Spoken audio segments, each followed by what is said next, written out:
In the spring of 1912, along the banks of the Elbe River in Hamburg, a bold ambition stirred amid the clamor of shipyard hammers and the scent of fresh rivets. The ambition to defy the Atlantic. Not merely to cross it, but to conquer it with unprecedented scale and splendor. Albert Bollin, the visionary director of the Hamburg America Line, dreamed of a liner that would eclipse all rivals, a floating testament to German ingenuity and imperial pride. Under a clear May sky, thousands gathered, their breaths visible in the cool air, as the massive hull awaited its release into the water. The ship, originally conceived as Europa, had been renamed Imperator at the Kaiser's suggestion, a masculine declaration of dominance in an era when ships were traditionally feminine. At 919 feet overall, including the soon-to-be-added bronze eagle figurehead with its vast wingspan clutching a globe emblazoned main-felted die welt, she measured longer than any vessel afloat. Her beam spanned 98 feet, her gross tonnage reached 52,117, surpassing the British Olympic class by a decisive margin. Three towering funnels, buff-colored and rakish, rose proudly, hinting at the quadruple screw propulsion driven by Parsons steam turbines capable of 60,000 shaft horsepower. The hull, constructed at AG Vulcan, featured watertight compartments enhanced post-Titanic, with 83 lifeboats ensuring safety for all aboard. Her profile evoked power, a blunt bosun to bear that gilded eagle, sleek lines promising 23 knots, and a superstructure that allowed for vast promenades and opulent interiors designed by Charles Muse, blending Louis XVI elegance with Pompeian pools and winter gardens. Passengers would soon walk her teak decks, feeling the subtle vibration of turbines below, inhaling the mingled aromas of polished wood and sea salt. Crew members, numbering over 1,000, prepared for lives intertwined with this giant. Immigrants dreamed of new beginnings in America, while the elite anticipated luxury rivaling Europe's finest hotels. The New York Times anticipated her as the largest ship afloat, a marvel of engineering. At the launch on May 23, Kaiser Wilhelm II, in admiral's uniform, stood on a decorated platform with Bollin. The crowd cheered as the bottle shattered, the hull sliding gracefully into the river amid thunderous applause and band music. A Swiss journalist later described her as an outrageous giant. A floating city, a monster for which our languages lack the name. Yet, as she settled in the water, her bow dipping slightly, the true test loomed. Could this colossus tame the unforgiving North Atlantic, or would the ocean demand its tribute? But beneath the triumph lay a technical gamble, a hull design that promised grandeur but whispered warnings of stability in heavy seas. But beneath the triumph lay a technical gamble, a hull design that promised grandeur but whispered warnings of stability in heavy seas. As the Imperator settled into the fitting-out basin at AG Vulcan in Hamburg, the air hummed with the ceaseless clang of hammers and the acrid bite of welding torches.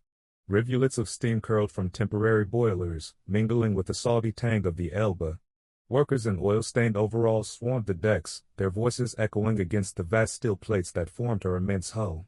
Laid down in June 1910, the keel stretched 883 feet between perpendiculars, extending to 919 feet overall with the impending addition of the bronze eagle figurehead. Her beam measured 98 feet, providing stability on paper, yet the superstructure rose daringly high, 9 decks above the waterline, to accommodate lavish public rooms and promenades. Displacement neared 52,000 tons, powered by quadruple screws driven by Parsons steam turbines generating 60,000 shaft horsepower from 46 water tube boilers. Post-Titanic, the yard hastily integrated enhancements, 83 lifeboats, far exceeding capacity for 4,234 passengers and 1,180 crew, nested innovatively along the sides. From anti-rolling tanks, U-shaped chambers filled with water and controlled by compressed air, promised to dampen the Atlantic's fury, ensuring steadiness even in gales. Yet trials in May 1913 revealed flaws. Grounding on the insufficiently dredged Elbe, a flash fire in the engine room hospitalizing 8 men, turbine overheating, these forced delays. The harbor pilot noted excessive listing on turns, earning the mocking nickname Limperator. The high center of gravity, exacerbated by heavy marble suites and towering funnels, threatened metacentric height. In October, Vulcan bore the 200,000 pounds cost under warranty, marble bathrooms stripped, mahogany replaced with lightweight wicker, funnels shortened, 2,000 tons of concrete ballast poured into the double bottom. The gilded eagle, wings outstretched over a globe inscribed main-failed is die Welt, gleamed defiantly at the bow, its bronze catching the sunlight like a proclamation of empire. Shipyard logs recorded the urgency, engineers poring over blueprints amid the scent of fresh paint and oiled machinery. Crew members, proud yet anxious, tested the electric elevators in vast gymnasium, feeling the deck's subtle thrum. The New York Times marveled at the largest ship afloat, while a passenger anticipating boarding wrote in his diary of the floating palace that would tame the ocean. But hidden innovations lurked deeper, in the engine room, where revolutions promised not just speed, but a new era of propulsion. But hidden innovations lurked deeper, in the engine room, where revolutions promised not just speed, but a secret race against competing nations. On a crisp autumn morning in 1912, the Hamburg shipyard buzzed with guarded whispers. Smoke from coal braziers drifted across the vast hull of the Imperator, mingling with the sharp scent of fresh paint and heated steel. Dockworkers paused to glance skyward as another British liner silhouette graced distant newspaper illustrations, a silent challenge across the North Sea. Albert Ballin paced the Vulcan offices, maps of transatlantic routes pinned to the walls. His ambition burned brighter than ever, to wrest supremacy from Cunard and White Star, to establish a weekly express service that no rival could match. The Imperator, at 52,117 gross tons, deliberately eclipsed the Olympic and Titanic by over 6,000 tons. Her sister ships Vaterland and Bismarck would follow, forming a trio capable of dominating the lucrative immigrant and luxury trade. Britain responded swiftly. Cunard quietly extended the Aquitania by one symbolic foot, a gesture noted in maritime circles with wry amusement. France, too, watched warily, her own liners dwarfed by this German colossus. The ship's profile asserted imperial might. 3 towering funnels, raked at a daring angle, rose above a superstructure that gleamed with fresh white enamel. The bronze eagle figurehead, wings spanning 28 feet, clutched the globe beneath talons that seemed ready to seize the world itself. Promenade decks stretched wide and uninterrupted, lined with teak rails polished to a warm glow, inviting passengers to gaze upon an ocean that would soon bow to German engineering. Inside, Charles Muse envisioned spaces rivaling the Ritz hotels of Paris and London, gilded ceilings, marble columns, and crystal chandeliers that would sway gently with the ship's motion. Contemporary newspapers captured the tension. The New York Times declared the Imperator the largest ship in the world, while British journals countered with measured praise for Aquitania's elegance. A Hamburg editorial boasted that Germany now leads the seas, stirring national pride among readers who dreamed of crossing aboard this floating embassy of the Kaiserreich. Immigrants clutched tickets with trembling hands, imagining the vast decks that promised safety and splendor. Crew members, drawn from across the empire, felt the weight of expectation as they practiced drills beneath the shadow of those immense funnels. Yet beneath the patriotic fervor simmered a deeper contest, one measured not only in tonnage, but in the hidden innovations being forged in the shipyard's depths. Yet hidden innovations lurked deeper, in the engine room, where revolutions promised not just speed, but a new era of propulsion. Deep within the bowels of the Imperator at AG Vulcan in Hamburg, the air grew thick and hot, laced with the sharp tang of hot oil and coal dust. Massive steel plates echoed with the rhythmic clang of riveters, while overhead cranes groaned under the weight of turbine casings. Workers, faces streaked with sweat, maneuvered around the colossal machinery, their shouts barely audible over the hiss of steam tests. The heart of this giant lay in 4 Parsons steam turbines, built under license by IG Vulcan, driving quadruple screws with a combined 60,000 shaft horsepower. 46 water tube boilers of Vulcan Yarrow design, coal-fired and operating at 265 pounds per square inch, fed steam to high-pressure, intermediate, and low-pressure stages. Direct drive transmitted power straight to the propellers, a bold choice for such scale, promising efficiencies unheard of in reciprocating engines. Electrical systems powered 10 passenger elevators, the first extensive use at sea, whisking guests between decks with silent smoothness. The largest gymnasium afloat integrated seamlessly, its equipment humming from the same vast generators that illuminated crystal chandeliers above. Innovations extended to safety and comfort. From anti-rolling tanks, vast U-shaped reservoirs controlled by compressed air, sloshed water to counter the Atlantic swell. Post-Titanic, 83 lifeboats clustered along the boat deck, davits tested rigorously amid the scent of fresh varnish. Crew drilled endlessly in the shadowed holds, practicing maneuvers under the glare of electric lamps that banished the old gaslight shadows. The integration of luxury with machinery shown in details, polished brass valves gleaming beside mahogany-paneled accessways, the low thrum of turbines felt through teak soles even in the grandest suites. Contemporary accounts marveled at the scale. International Marine Engineering praised the most powerful marine engines ever constructed, detailing the quadruple turbines developing up to 70,000 horsepower. The New York Times reported on the largest and most luxurious gymnasium that has ever been fitted up on a passenger steamer. Shipyard logs noted the urgency of trials, where turbine overheating in a flash fire tested resolve, yet pride swelled among the 1,000-plus crew training for service. But as final fittings gleamed under Hamburg's gray skies, the tension mounted for the first high-speed crossing, where ocean and engineering would truly meet. Chapter 5, The Maiden Voyage. But as final fittings gleamed under Hamburg's gray skies, the tension mounted for the first high-speed crossing, where ocean and engineering would truly meet. On the morning of June 11, 1913, the port of Hamburg trembled with anticipation. 4,986 souls crowded the quays, their voices rising like gulls above the deep bass of the ship's whistles. Black smoke poured from the three great funnels as the boilers reached full pressure, carrying the sharp scent of burning Welsh coal across the water.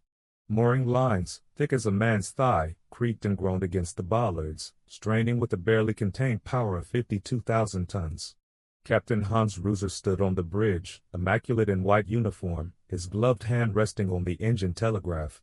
At 9:15 a.m. the last gangway lifted. Tugs nosed against the black hull, nudging the giant away from the pier with agonizing slowness. The bronze eagle at the bow caught the pale sunlight, wings spread wide as if ready to take flight. On the upper decks, first-class passengers waved silk handkerchiefs. Down in third class, immigrants clutched children in bundles, eyes wide with wonder and fear. As the tugs released her in the lower Elbe, the Imperator answered the engines for the first time under her own power. A deep, visceral shudder ran through every deck plate, a living pulse that made crystal glasses chime faintly in the Ritz-Carlton restaurant. The ship achieved 22.5 knots on the measured mile, turbines singing at full song, the propellers carving a wake that stretched for miles. Yet the Atlantic waited. By the third day west of Cherbourg, the barometer fell sharply. The ship began to roll heavily in a rising beam sea, her high superstructure catching the wind like a sail. Passengers clung to rails as the Fram tanks sloshed violently, fighting the motion. China crashed in the galleys. The great eagle figurehead plunged into green seas, emerging streaming. A young woman wrote in her diary that night, "She rose like a drunken thing, but oh, the power beneath our feet." When she writes herself, "You feel the pride of Germany in every rivet." The New York Times correspondent aboard cabled ahead, Imperator making magnificent passage despite heavy weather, expected New York Wednesday morning. And on June 19, 1913, under a sky washed clean by storm, the great liner swept past Ambrose Light, sirens echoing across the bay. Fireboats sprayed triumphant plumes of water. Tens of thousands lined the battery as she proceeded up the Hudson, the bronze eagle gleaming once more, now scarred by salt but unbroken. But the true trial of speed and endurance was yet to come, when the turbines would be pushed to their absolute limit in pursuit of the blue ribbon itself. Why the interiors felt like a dream, not a boat. Step aboard the Imperator through the grand first-class entrance on the promenade deck, and the North Atlantic seemed to vanish. The air carried the faint perfume of fresh flowers from the winter garden, mingled with polished teak and the subtle warmth of hidden radiators. Crystal chandeliers, suspended from gilded ceilings, cast a soft, diffused glow that danced across marble floors as the ship gently pitched. Passengers paused on the sweeping staircase, its balustrades carved with delicate acanthus leaves, feeling less like travelers and more like guests in a floating palace. Charles Mews, architect of the Ritz hotels in Paris and London, had transformed the vast interior into an eclectic masterpiece. The social hall evoked Louis XVI elegance with pale boiseries, silk upholstered settees, and tapestries depicting classical myths. Beyond lay the Pompeian swimming pool, 2 decks high, lined with iridescent mosaics of sea gods and dolphins, heated by coils that kept the water inviting even in mid-Atlantic chill. Steam rose gently from the surface, illuminated by concealed electric lights that shifted from amber to cool blue. The winter garden offered palms and climbing vines under a domed skylight, while the Flemish smoking room wrapped gentlemen in dark oak paneling in leather armchairs that creaked softly with the ship's motion. Technical ingenuity supported every aesthetic flourish. The pool's filtration system circulated and purified thousands of gallons daily. Electric ventilation drew fresh air through vast ducts, banishing the coal smoke that plagued older liners. Elevators, 10 in total, glided silently between decks on cables powered by the ship's own generators. Even the lighting, thousands of bulbs concealed behind frosted glass, created an illusion of perpetual daylight in windowless spaces. The vibration of the turbines below transmitted as a reassuring hum through the thick carpets, reminding passengers of the power that carried this opulence at 23 knots.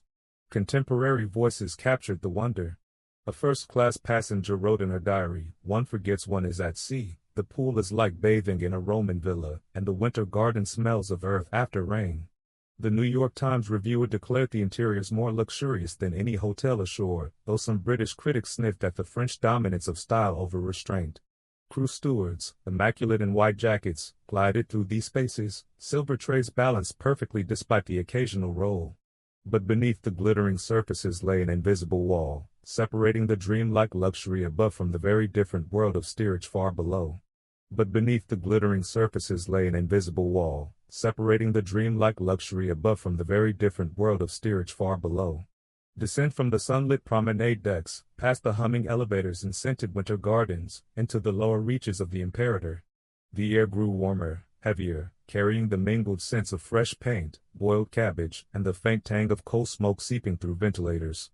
The decks here vibrated more strongly with the relentless thrum of the quadruple turbines, a constant reminder of the power driving this floating city across the Atlantic. The ship's vast capacity accommodated over 4,000 passengers, yet society mirrored the rigid hierarchies ashore. First class occupied 7 upper decks with spacious suites, private verandas, and marble baths. Second class enjoyed comfortable cabins and elegant saloons. Third class in steerage, however, housed the majority, immigrants fleeing Europe's crowded cities for America's promise. Dormitory-style berths packed long tables and dining rooms with slanting walls forward, where passengers sat on hard benches rather than chairs. Communal washrooms and limited deck access defined daily life.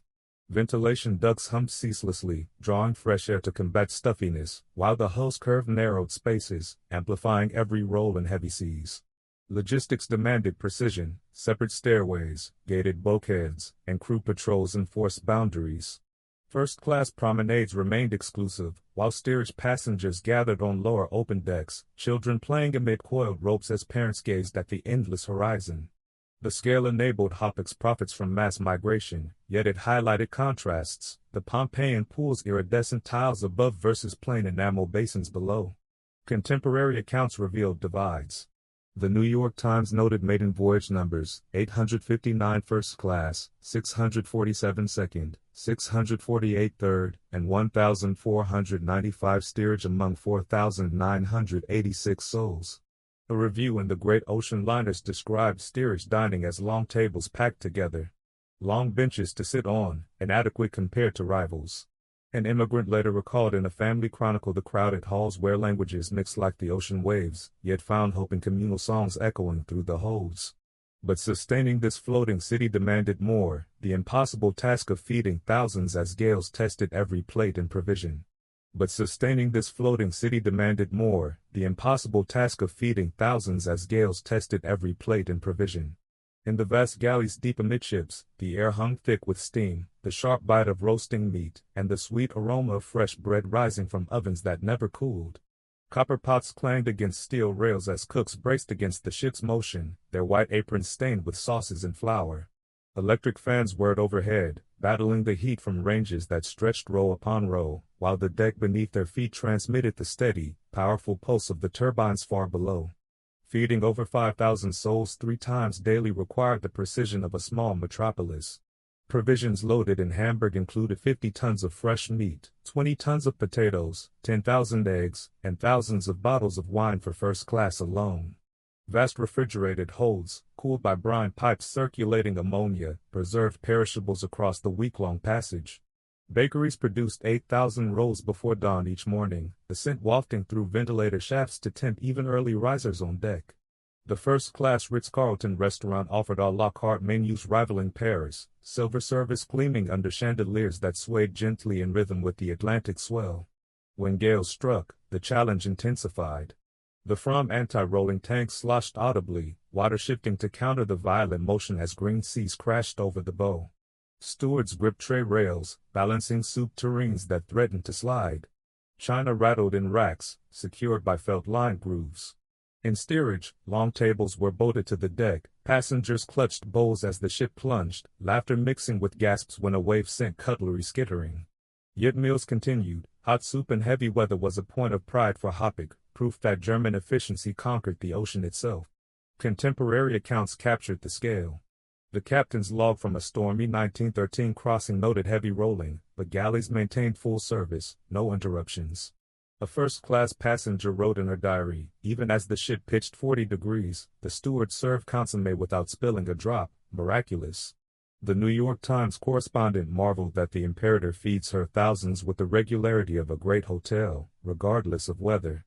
But as the liner carved her way through the North Atlantic night after night, certain passengers began to shape her emerging mythos, celebrities whose presence turned corridors into legend. The celebrities who shaped the ship's mythos. On a sunlit afternoon in June 1914, the promenade deck of the Imperator bustled with an unusual energy.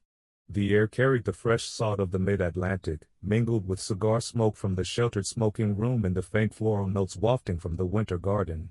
Passengers in linen suits and wide-brimmed hats leaned against polished teak rails, gazing at the endless blue horizon, while below, the quadruple turbines hummed steadily, propelling the great liner westward at 23 knots. Among them strode Harry Houdini, the world-famous escape artist, accompanied by his wife Beatrice. Nearby, former President Theodore Roosevelt, vigorous despite his recent Amazon expedition, exercised briskly each morning. The two men soon struck up a friendship, Houdini performing private illusions that astonished the Rough Rider. On June 21st, aboard for a concert benefiting sailors and magicians, Houdini presented spirit slates, accurately revealing Roosevelt's Christmas location in South America. A program from that evening listed Houdini as the world-famous self-liberator and mystifier, his acts including needle tricks and handcuff escapes under the glow of electric lights in the Grand Saloon. Later, as RMS Berengaria in the Roaring Twenties, the ship became a magnet for jazz-age luminaries. The Prince of Wales, future Edward VIII, sailed amid entourages of society figures in 1924, his presence turning the first-class dining room into a scene of whispered glamour. Hollywood stars crossed frequently, drawn to the opulent suites with private baths in the two-deck Pompeian pool, its mosaics shimmering under concealed lighting. Vast public rooms, the Louis XVI social hall with silk panels, the Flemish smoking room paneled in dark oak, echoed with laughter and orchestral strains, yet in quiet hours, empty corridors seemed ghostly, vast and silent save for the ship's distant thrum.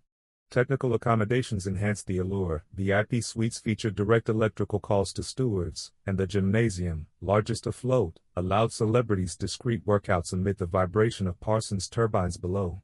The profile, with shortened funnels and removed eagle, still commanded awe against the sea. Contemporary reports captured the magic.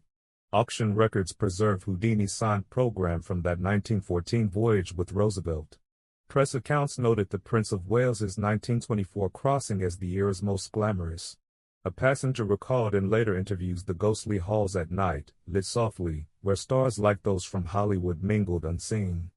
But even as fame gilded her decks, the North Atlantic waited, one night when the ocean nearly claimed victory over this floating legend. But even as fame gilded her decks, the North Atlantic waited, one night when the ocean nearly claimed victory over this floating legend. On the evening of March 13, 1914, deep in the mid-Atlantic, the Imperator plunged into a ferocious hurricane. The wind howled across the decks like a living force, whipping spray into stinging needles that lashed against the bridge windows. Black clouds swallowed the stars, and the barometer plummeted as waves rose in towering confusion, their crests breaking white even in the darkness. Captain Theo Keir ordered speed reduced to barely 3 knots, just enough to maintain headway against the onslaught. The ship shuddered with each impact, her quadruple screws churning futilely at times as the stern lifted clear of the water. Passengers huddled in cabins, clutching berths as the deck tilted alarmingly, the Fram anti-rolling tanks sloshing violently in their desperate bid to counter the motion. China crashed in pantries, furniture strained against lashings.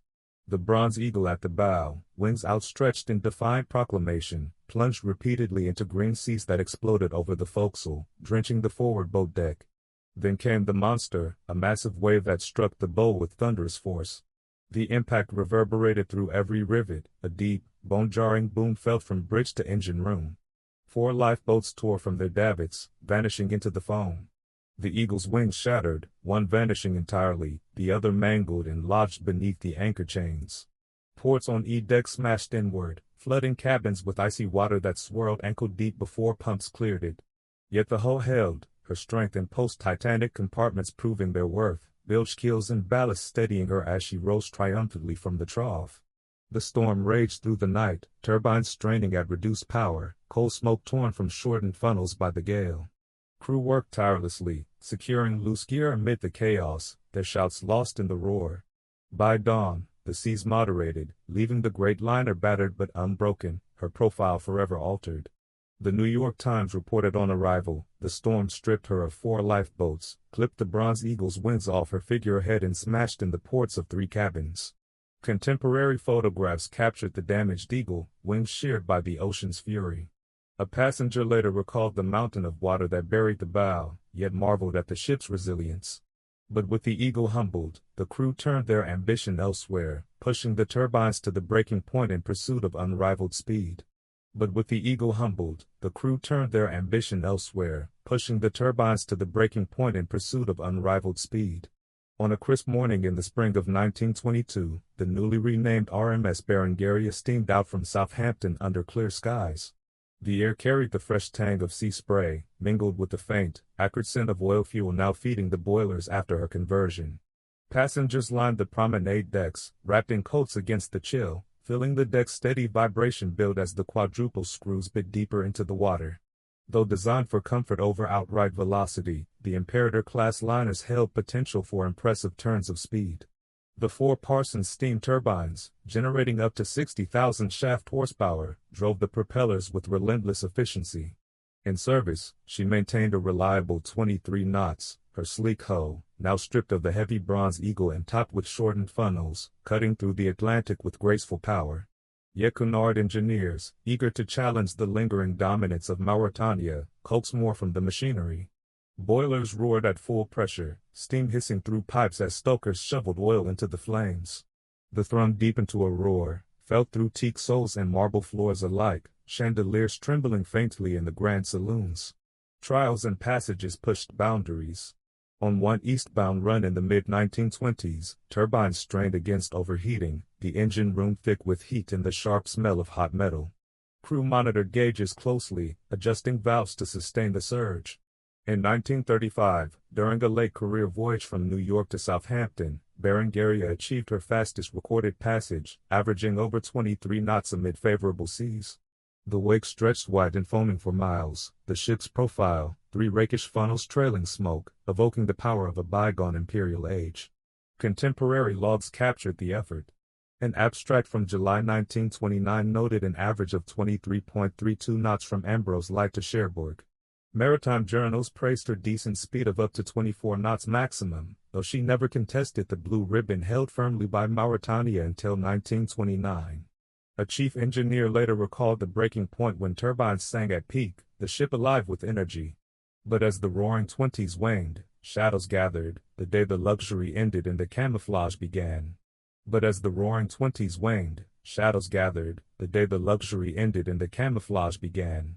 On the morning of August 4, 1914, the great liner lay quietly at her Hamburg pier, funnels cold and silent for the first time since commissioning. The air carried an unfamiliar stillness, broken only by the lapping of the Elbe against the black hull and the distant clamor of mobilization trains.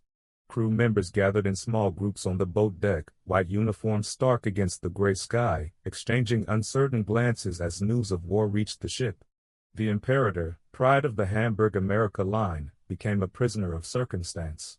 With Britain's declaration of war, any attempt to sail risked immediate seizure.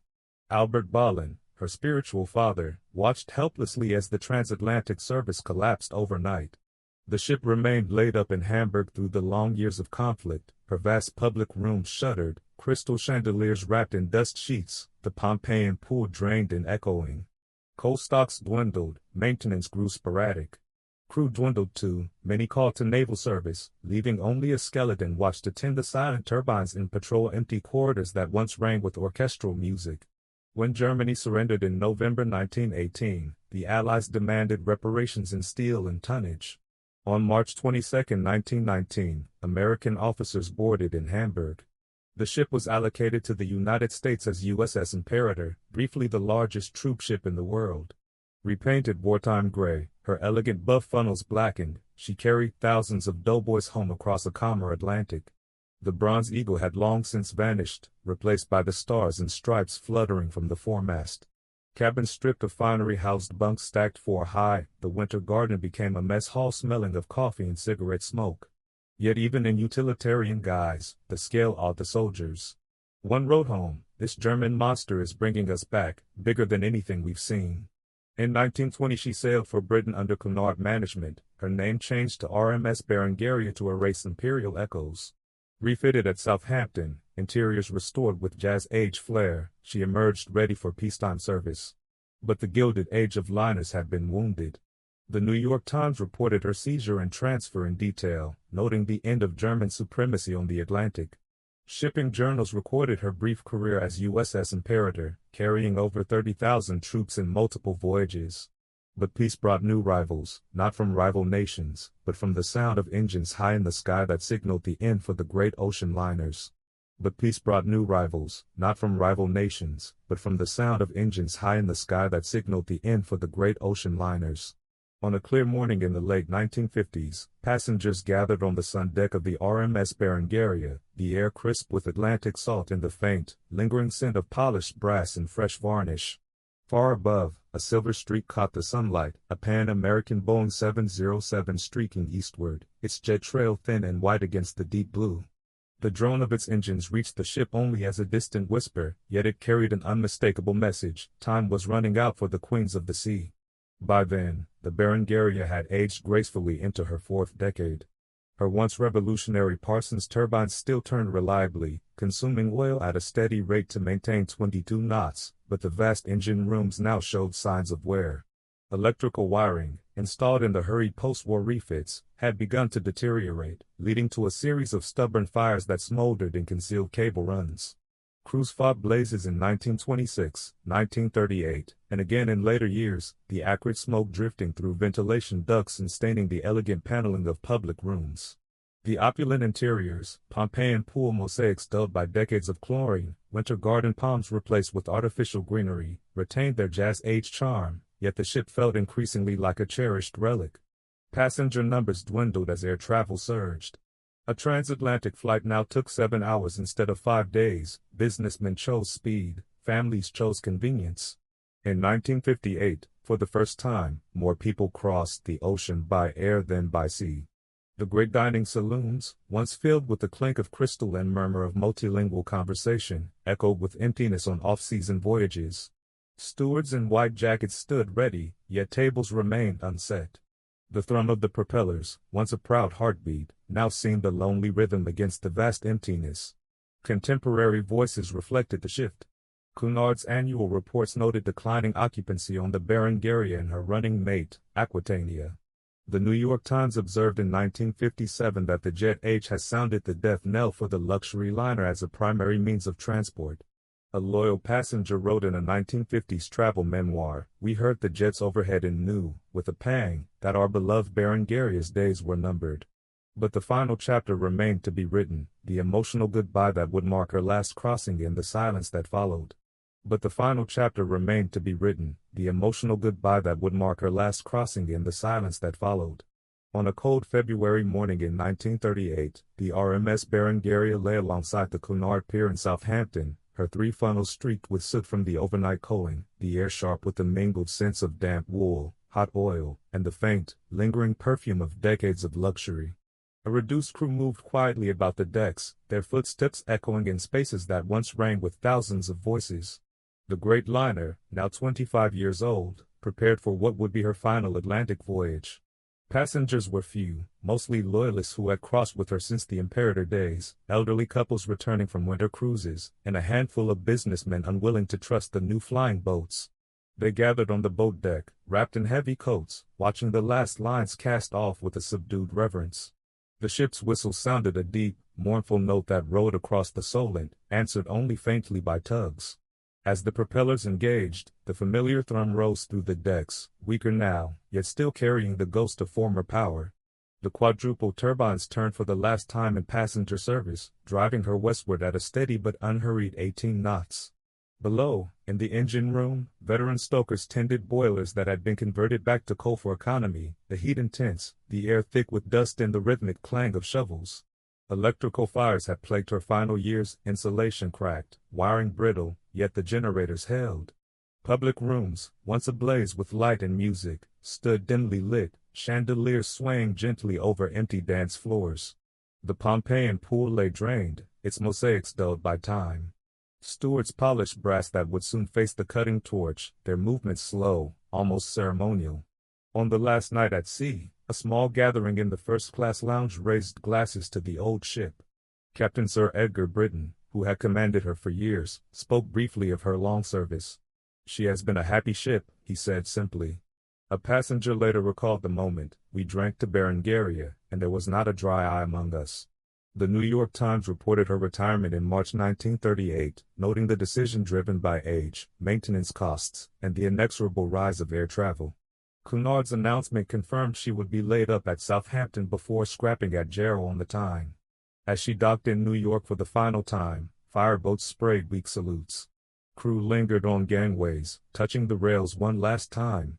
Then silence fell over the great hull, broken only by the lap of water against steel that had defied the Atlantic for a quarter century.